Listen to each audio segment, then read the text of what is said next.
अध्याय 61। अंत की दुकान का रिश्तेदार। फांग हेंग के पास गेम लॉग पढ़ने का समय नहीं था। वह रेस्तरां के प्रवेश द्वार पर ध्यान से देख रहा था।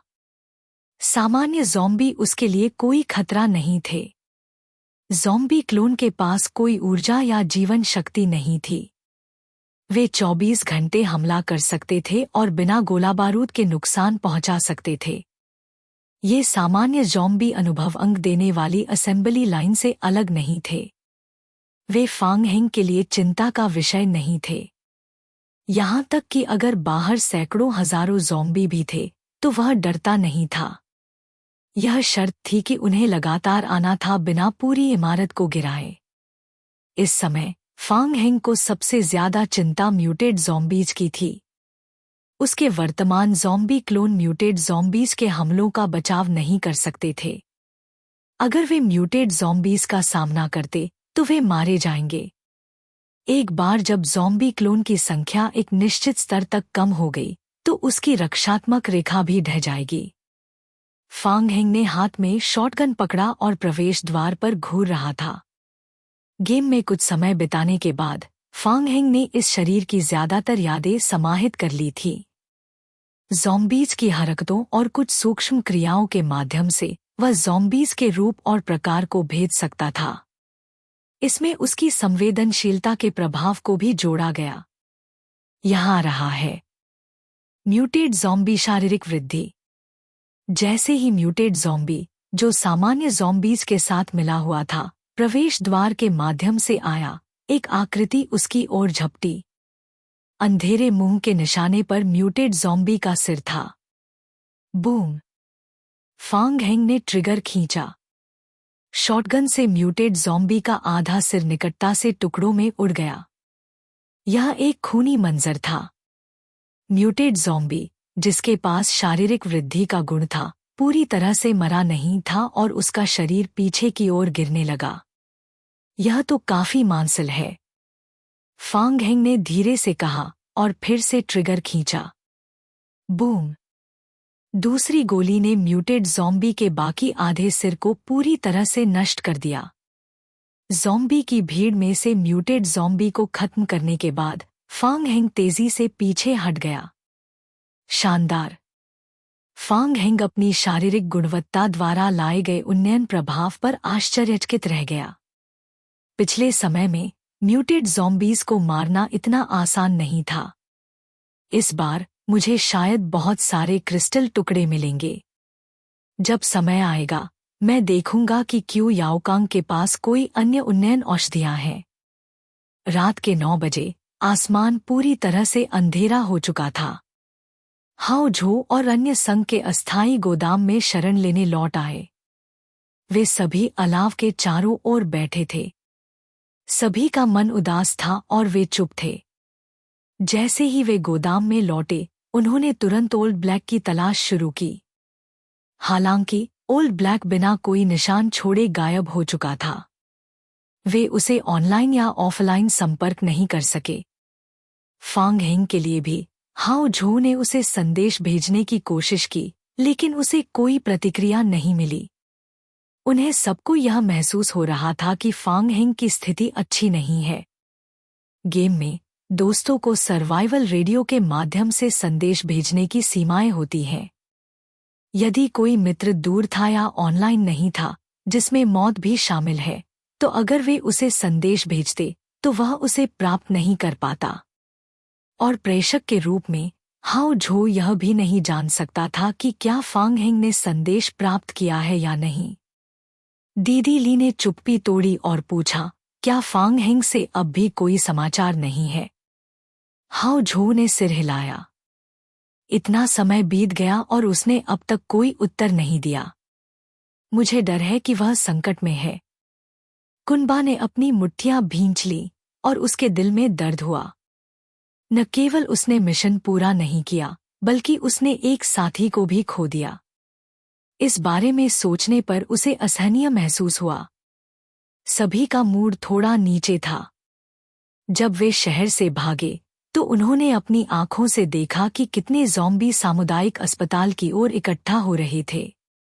अस्पताल 10 से अधिक ज़ॉम्बियों की परतों से घिरा हुआ था और बचने का कोई रास्ता नहीं था। विस्फोट का प्रभाव उनकी अपेक्षा से कहीं अधिक था। हाओ झू ने इस दृश्य को देखकर पछताया। उसने फांग हेंग को अकेला छोड़ने पर पछताया। उसने खुद को फांग हेंग की स्थिति में रखा। अगर यह उसे होता तो वह उन हालातों में जीवित रहने का कोई तरीका नहीं सोच पाता। लेकिन हाओ झू के पास अभी भी फांग हेंग के लिए एक आशा की किरण थी। क्या होगा अगर? क्या होगा अगर वह कर सके? क्या होगा अगर उसके पास कोई खास उपकरण होता? हाओ झू ने दिल में साय किया। सब लोग आज थक गए हैं। ऑफलाइन हो जाओ और आराम करो। मैं थोड़ी देर और रहूंगा और ओल्ड ब्लैक और फांग हेंग से संपर्क करने की कोशिश करूंगा। जब वह ऐसा कह रहा था, हाओ झू अचानक कुछ सोचकर चौंका। उसका चेहरा थोड़ी देर के लिए बदल गया और उसने तुरंत सर्वाइवल रेडियो खोला। फांग हेंग, धन्यवाद, मैं ठीक हूं। मैंने रिकॉर्डिंग संपादित कर ली है। जब मैं ऑफलाइन होऊंगा तो अवसर मिलते ही आपको दूंगा। मुझे अपना ईमेल पता दे। हाओ झू बहुत आश्चर्यचकित हुआ और तुरंत फांग हेंग को अपना ईमेल पता दिया। क्या हुआ? क्या आपने कुछ पाया? ओल्ड ब्लैक ने आपको जवाब दिया? नहीं। हाओ झू ने ऊपर देखा और उसकी आंखों में उत्साह लौट आया। यह फांग हेंग है। वह ठीक है। यह शानदार है। उसने मिशन भी पूरा कर लिया। दीदी ली पहले थोड़ी आश्चर्यचकित हुई, लेकिन फिर उसकी अभिव्यक्ति नरम हो गई। उसने सिर हिलाया। यह अच्छा है कि वह ठीक है। पा। दोनों भाई, कुनबा और कुंता, खुशी से एक दूसरे को थप्पड़ मारते हुए मुस्कुराने लगे। भाई, मुझे पता था कि वह ठीक रहेगा। हाँ, वह आदमी वाकई में बहुत चतुर है। वह उस स्थिति में भी बच सकता है।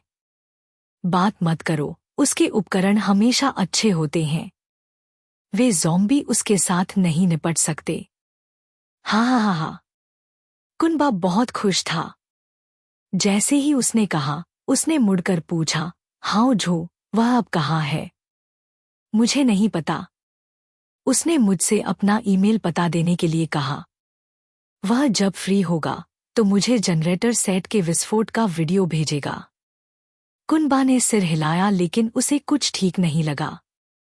उसने आश्चर्यचकित होकर पूछा, अरे, यह सही नहीं है। जब वह बाहर आ गया तो उसने हमें सीधे क्यों नहीं खोजा? क्या? यह सवाल सभी को फिर से चुप कर दिया, जो पहले खुशी में थे। वे सभी एक साथ होप टाउन की दिशा में देखने लगे। क्या यह हो सकता है? क्या तुम यह कहना चाहते हो कि वह अभी भी सामुदायिक अस्पताल में है? और क्या? अन्यथा वह सीधे हमें क्यों नहीं आया एक साथ पुरस्कार लेने? हाओ झू ने मुंह खोला। फांग हेंग अभी भी शहर के अस्पताल में अकेला था। मैं उससे पूछता हूं। हाओ झू ने तुरंत फांग हेंग से फिर से संपर्क किया और सभी ने आगे बढ़कर सर्वाइवल रेडियो के चारों ओर इकट्ठा हो गए। हाओ झू, तुम अब भी अस्पताल में हो? हालात कैसे हैं? क्या हम वापस आकर तुम्हारी मदद करें? फांग हेंग, हाँ, मैं अब भी यहाँ हूँ। मुझे ढूंढने मत आना। मेरी हालत ठीक है। मैं मौका मिलने पर ऑफलाइन हो जाऊंगा और पहले वीडियो तुम्हें भेज दूंगा। फांग हेंग का यह जवाब सर्वाइवल रेडियो पर देख सभी फिर से चुप हो गए। छोटे से कस्बे के अस्पताल में अकेला खड़ा इंसान, जो अनगिनत ज़ॉम्बीज़ से घिरा हुआ है, वह आखिर कैसे अच्छा रह सकता है?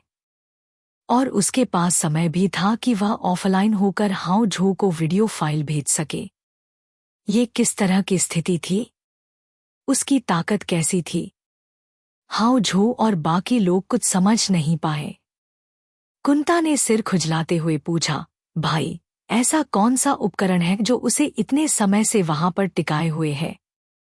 कुनबा ने सिर हिलाया। उसे भी कोई जवाब समझ नहीं आ रहा था।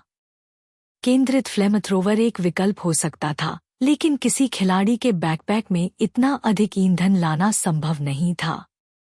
इसके अलावा केंद्रित फ्लेमथ्रोवर का कूल डाउन भी होता है, इसलिए इसे लंबे समय तक इस्तेमाल नहीं किया जा सकता।